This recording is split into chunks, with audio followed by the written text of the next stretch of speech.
Hello दोस्तों, आज हम बताने जा रहे हैं परमाणु और अणु के बारे में। जो आप लोग बचपन से ही पढ़ते आ रहे हैं कि परमाणु क्या होता है, अणु क्या होता है, लेकिन आप लोग को ये समझ में नहीं आता है कि परमाणु किसे कहते हैं और अणु किसे कहते हैं। तो चलो आज हम इसके बारे में पूरे डिटेल्स में बताएंगे। सबसे पहले हम बताएंगे परमाणु कहते हैं किसी तत्व के सूक्ष्मतम कण को परमाणु कहते हैं। यह रासायनिक अभिक्रिया में भाग ले सकता है लेकिन स्वतंत्र अवस्था में नहीं रह सकता है। देखो, तो किसी तत्व के सूक्ष्मतम कण को ही परमाणु कहते हैं। जैसे कोई सा भी तत्व है, जैसे मान लो सोना है, सोना का मान लो ये बड़ा सा टुकड़ा है, ये क्या है, सोना का टुकड़ा है, ये तत्व है। सोना क्या होता है, तत्व होता है। तो तत्व के सूक्ष्मतम कण को ही परमाणु कहते हैं। यह सब सोना का बड़ा सा टुकड़ा है, अगर इसमें से छोटा सा टुकड़ा लेंगे, छोटा छोटा, यह सब क्या है, परमाणु है। तो तत्व के सूक्ष्मतम कण को परमाणु कहते हैं। यह छोटे छोटे टुकड़े से मिलकर क्या बनता है, एक बड़ा सा तत्व बनता है। तत्व क्या होता है, सोना होता है, चांदी होता है, एल्युमिनियम होता है, लोहा होता है, ये सब क्या है, तत्व है। तो तत्व के सूक्ष्मतम कण को क्या कहते हैं, परमाणु कहते हैं। जैसे ये मान लो बड़ा सा टुकड़ा है, ये बड़ा सा टुकड़ा को जब हम सोना बोलेंगे तो ये छोटा सा टुकड़ा, इसको भी क्या बोलेंगे, हम सोना ही बोलेंगे। ऐसा नहीं कि इसको चांदी बोलेंगे। तो तत्व क्या है, तो यहाँ बता रहा है किसी तत्व के सूक्ष्मतम कण को परमाणु कहते हैं। ये बड़ा सा तत्व है, इसके छोटा छोटा टुकड़े को भी क्या कहते हैं, हम परमाणु कहते हैं। यह रासायनिक अभिक्रिया में भाग ले सकता है। इससे क्या है, यह केमिकल रिएक्शन जो होता है, आप लोगों को जो समीकरण बनता है उसमें यह क्या करता है, भाग ले सकता है, लेकिन यह स्वतंत्र अवस्था में नहीं रहता है। स्वतंत्र अवस्था में नहीं रहता। जैसे मान लो एग्जाम्पल बता रहे हैं, एक हाइड्रोजन है। अब मान लो कि हाइड्रोजन कोई तत्व है, तो हाइड्रोजन क्या है, यह गैस होता है। हाइड्रोजन क्या होता है, गैस होता है। यह गैस तो क्या होता है, हमेशा इधर उधर भागते रहता है। जैसे एक हाइड्रोजन इधर आ गया, एक इधर हो गया। हाइड्रोजन क्या होता है, हमेशा यह इधर उधर भागता है। तो क्या करता है, दो हाइड्रोजन मिलकर क्या करते हैं, यह H2 क्या करता है, हाइड्रोजन गैस बना लेता है। तो यह क्या करता है, लेकिन वो स्वतंत्र अवस्था में नहीं। देखो, कोई भी परमाणु जो है ना, वह स्वतंत्र अवस्था में कभी भी नहीं रहेगा। जैसे इसको एक हाइड्रोजन यहाँ है, एक हाइड्रोजन यहाँ मिला, तो क्या होगा, दोनों हाइड्रोजन मिलकर क्या करेंगे, एक हाइड्रोजन परमाणु यह हो गया, एक यह हो गया। यह दोनों परमाणु मिलकर क्या करेगा, यह हाइड्रोजन गैस बना लेगा। क्या बना लेगा, यह हाइड्रोजन गैस।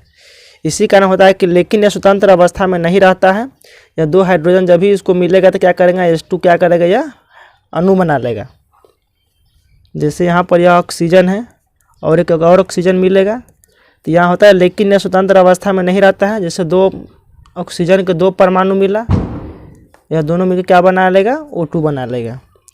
जैसे यहाँ पर Cl मिला और एक और क्लोरीन, और एक और क्लोरीन मिलेगा, तो क्या करेंगे, यहाँ पर दोनों में क्या करेगा, Cl2 बना लेगा। तो जैसे ही तुम्हारा क्या करता है कि रासायनिक अभिक्रिया में भाग नहीं लेता है लेकिन स्वतंत्र अवस्था में नहीं रहता है। या कभी भी स्वतंत्र परमाणु जो होता है वह बहुत फुर्तीला होता है, वह कभी भी स्वतंत्र अवस्था में नहीं रहता है। जैसे ही दो परमाणु मिलेगा या अणु बना लेगा। जैसे ही दो परमाणु मिला, अणु बना। जैसे ही तुम्हारा दो हाइड्रोजन मिला, क्या करेगा, या अणु बना लेता है। इसके बाद हम विचार करेंगे अणु में। अब अणु क्या होता है, देखो, तो अणु होता है किसी तत्व के सूक्ष्मतम कण को अणु कहते हैं। यह रासायनिक अभिक्रिया में भाग ले सकता है। इससे पहले हम बताए तो रासायनिक अभिक्रिया में भाग, यह रासायनिक अभिक्रिया में भाग नहीं ले सकता है। यह जो केमिकल रिएक्शन जो होता है उसमें यह क्या करेगा, यह भाग नहीं ले सकता है, लेकिन स्वतंत्र अवस्था में रहता है। देखो, परमाणु हमेशा स्वतंत्र अवस्था में नहीं रहता है, लेकिन अणु क्या है, वह स्वतंत्र अवस्था में रहता है। वह किसी से भी अभिक्रिया नहीं करता है। जैसे देखो,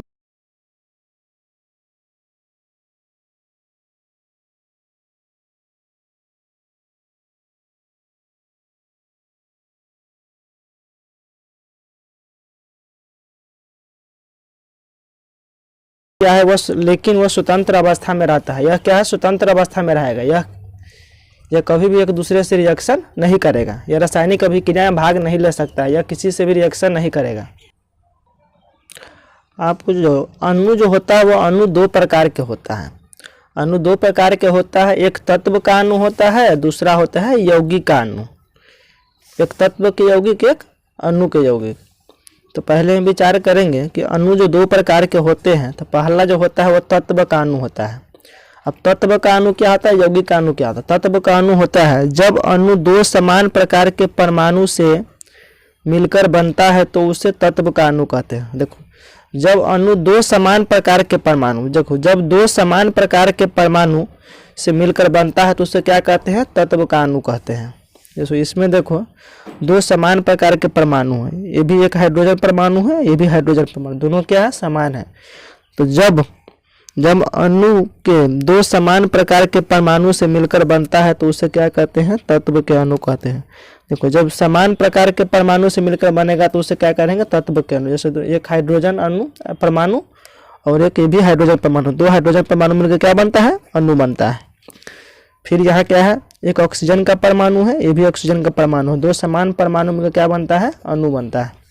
तो उसे कौन सा अणु कहते हैं, तत्व का अणु कहते हैं। इसको कौन सा अणु कहेंगे, तत्व के अणु, इसको भी कहेंगे तत्व के अणु। फिर यहाँ पर देखो यह समान प्रकार के परमाणु है, ये भी समान प्रकार के परमाणु है। देखो जब दो समान प्रकार के परमाणु से मिलकर बनता है तो उसे क्या कहते हैं, तत्व के अणु कहते हैं। तो यह जो Cl2 बना वो क्या बना, यह तुम्हारा क्लोरीन बना, यह तुम्हारा कौन सा अणु है, तत्व के अणु है। अब दूसरा होता है यौगिक के अणु। यौगिक के अणु किसे कहते हैं, जब अणु दो अलग अलग प्रकार के परमाणु से मिलकर बनता है तो उसे कहते हैं यौगिक का अणु कहते हैं। देखो जब अणु दो अलग अलग परमाणु, यहाँ पर क्या था कि दो समान प्रकार के परमाणु, यहाँ पर देखो दोनों समान प्रकार के परमाणु है, समान प्रकार के परमाणु है, लेकिन यहाँ कह रहा है कि दोनों अलग अलग प्रकार के। देखो यह सोडियम का अलग परमाणु है और क्लोरीन का अलग है, यह सोडियम का है, यह क्लोरीन का है, दोनों अलग अलग परमाणु है। तो जब अलग अलग परमाणु मिलकर बनेगा तो क्या बनेगा, वह यौगिक का अणु। यह जो अणु बना यह कौन सा अणु है, यौगिक का अणु है। फिर यहाँ देखो यह परमाणु अलग है, यह हाइड्रोजन का परमाणु है, यह क्लोरीन का परमाणु है। तो यह दोनों मिलकर क्या बना, HCl बना, हाइड्रोक्लोरिक। तो यह जो तुम्हारा बना वह क्या बना, यह यौगिक का परमाणु हो गया, यौगिक का अणु, यौगिक का अणु बना। फिर तीसरा एग्जाम्पल है, यह पोटेशियम है और यह क्या है, क्लोरीन है। तो यह तुम्हारा पोटेशियम का अणु है, यह क्लोरीन का अणु परमाणु है। तो यह जो तुम्हारा अलग अलग परमाणु है, अलग अलग परमाणु जब मिलकर बनता है तो कौन सा यौगिक बनता है, यह बनता है यौगिक का अणु बनता है। यह कौन सा यौगिक बनता है, यौगिक का अणु। इसको सीधा सिंपल भाषा में लिखेंगे, जब अलग अलग प्रकार के परमाणु से मिलकर बनता है तो उसे यौगिक का अणु कहते हैं, और जब समान प्रकार के परमाणु से मिलकर बनता है तो उसे कहते हैं तत्व के अणु। इतना तो याद रहेगा।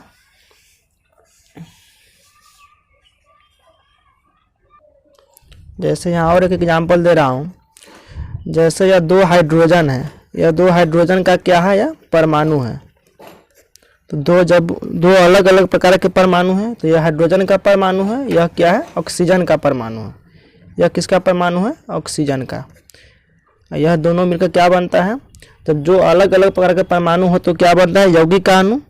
अब ये दोनों को जोड़ेंगे तो क्या बनेगा, H2O बनेगा। यह कौन सा परमाणु हो गया, यह अणु हुआ। यह कौन सा अणु हो गया, यौगिक का अणु हो गया। यह किसका यौगिक हो गया, इसको हम बोलेंगे यौगिक का अणु। और जब समान प्रकार के परमाणु से मिलकर बनेगा तो इसको बोलेंगे हम तत्व का यौन, तत्व का अणु। फिर अगला एग्जाम्पल है, आपको एक चीज बता रहा हूँ। जैसे यहाँ पर लिखा है दो हाइड्रोजन बराबर, यहाँ पर लिखा है H2। इसमें ये बताना है ये जो दो हाइड्रोजन जो है यह क्या है, परमाणु है या अणु है। तो ये दो हाइड्रोजन जो तुम्हारा दिख रहा है वो क्या है, ये क्या है, परमाणु है।